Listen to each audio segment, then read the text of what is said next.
sat strapped in the webbed sling chair in her cabin, trying to read King's latest horror story. The words on the virtual screen in front of her kept pulsing in and out. "What the hell's wrong with my V-viewer?" she said to no one, since she was alone in the room.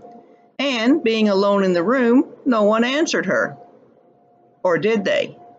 She heard an echo in her mind that seemed to say, "Who said that? Trouble with what V-viewer?" She reached up to adjust her headset, but realized she wasn't wearing it. There it was, right where it should be, strapped to its holster beside her bed net. So where had that voice in her head come from? Her V-viewer had shut itself off and folded back down into the console. Maybe I imagined it, she thought. She unstrapped herself from the sling chair and glided over to her PS, personal synthesizer, and programmed in a tube of cappuccino and a bar of dark chocolate. As she settled back into the sling chair with her treats, she called for the console to resume her place in the book. Once again, the V-viewer displayed the words in front of her, and again, the words started pulsing in and out.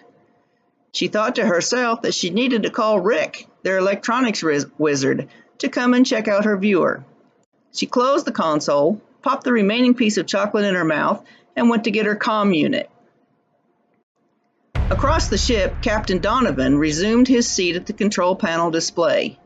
Looking out the observation window in front of him, he marveled at the sight of the black vastness of deep space. It was a view he never got accustomed to, even though they had been traveling in this vector for almost a week now. He finally turned his eyes downward to his control panel, with the thought of dictating some journal entries on their current location. But what is this? The screen's digital readings were all pulsing and blurred.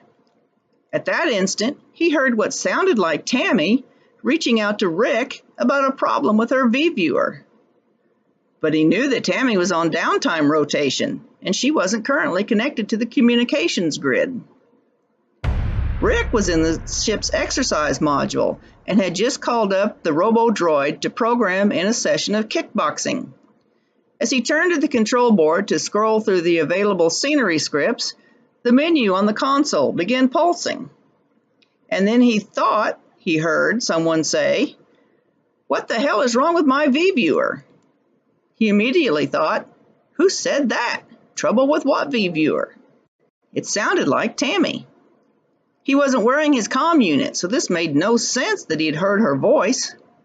He glided over and turned off the robo-droid and went back to the control board to shut it down. Just as he got in front of the display, he thought he heard Tammy thinking about calling him to look at her viewer. Heard Tammy thinking? What was going on here? He shut down the terminal and plugged in his comm unit. He knew Tammy's sleep pod was on the 3rd level, east wing, so he left the exercise module and headed for the glide tube. Captain Donovan, still in front of his pulsing display, now heard Rick's confused thoughts about Tammy needing help with her V-viewer and wondering how he could hear her. He picked up Rick's thoughts about going to find Tammy at her sleep pod, and then thankfully silence ensued. As the captain got up from his seat and left the terminal, his mind felt clear again, and since he now knew that Rick was headed for the 3rd level, he decided to make his way there as well. Tammy situated her comm unit and tapped the earpiece to engage the network. "Rick, this is Tammy. Are you online?" Rick tapped his unit and replied, "Yes, Tammy, and I'm on my way up to your sleep pod right now. I could have sworn I just heard you asking me to come up and look at your viewer, except I wasn't wearing my comm unit." Captain Donovan heard the transmissions from both Tammy and Rick. He entered the conversation, saying that he had heard thoughts from both of them. "Let's meet in the officer's recreation pod and see if we can figure this out." All three headed for the ORP, the captain arriving first. He opened the airlock with his palm print and stepped inside. The ORP was one of the privileged areas, being climate controlled with normal Earth gravity. Comfortable seating, various potted plants under the UV grow lamps, soft track lighting, and a PS, personal synthesizer, made this one of the most popular spots on the ship.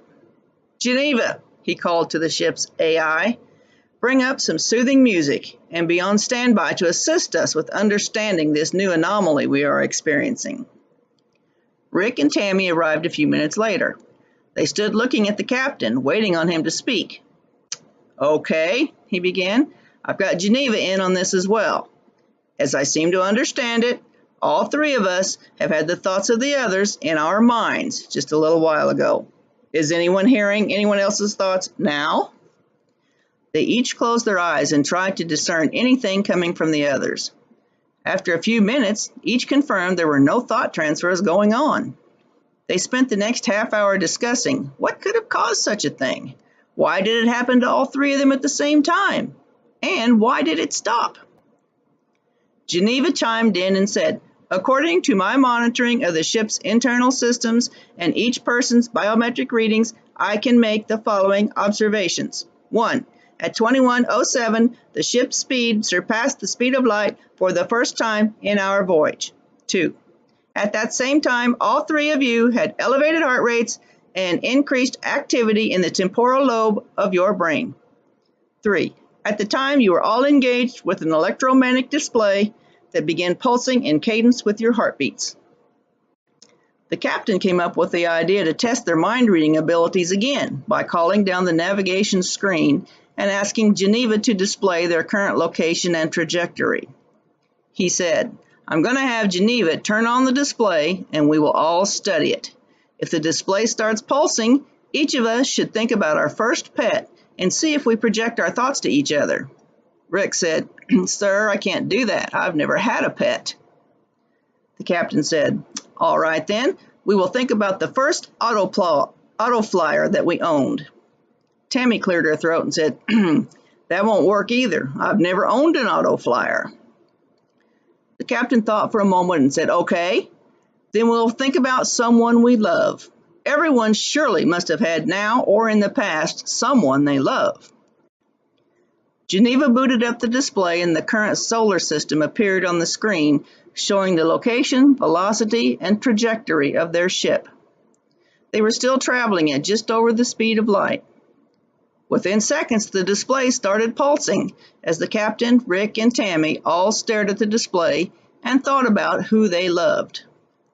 There were 3 simultaneous gasps and 3 sets of red faces and 3 sets of wide eyes. While each had intended to think about a family member and keep their private thoughts to themselves, the very intention of hiding true feelings made it impossible not to think about them.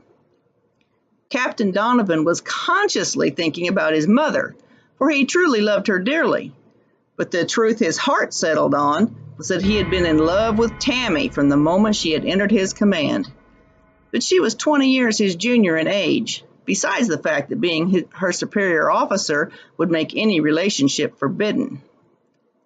Rick's pick was his grandmother, who had raised him after his parents were killed in a car crash.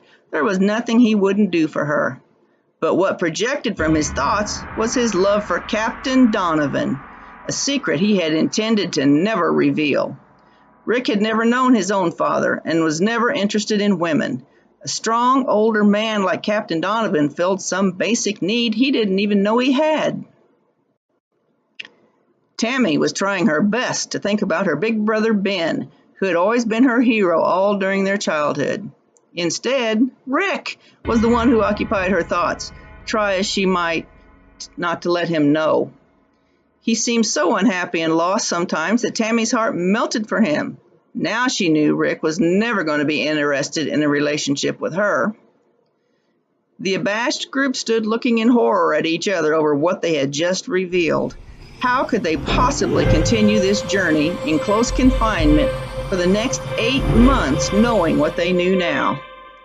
If this mind-reading thing continued every time they had to look at the display screen for as long as they were traveling at this speed, it was going to make for a very interesting rest of the trip.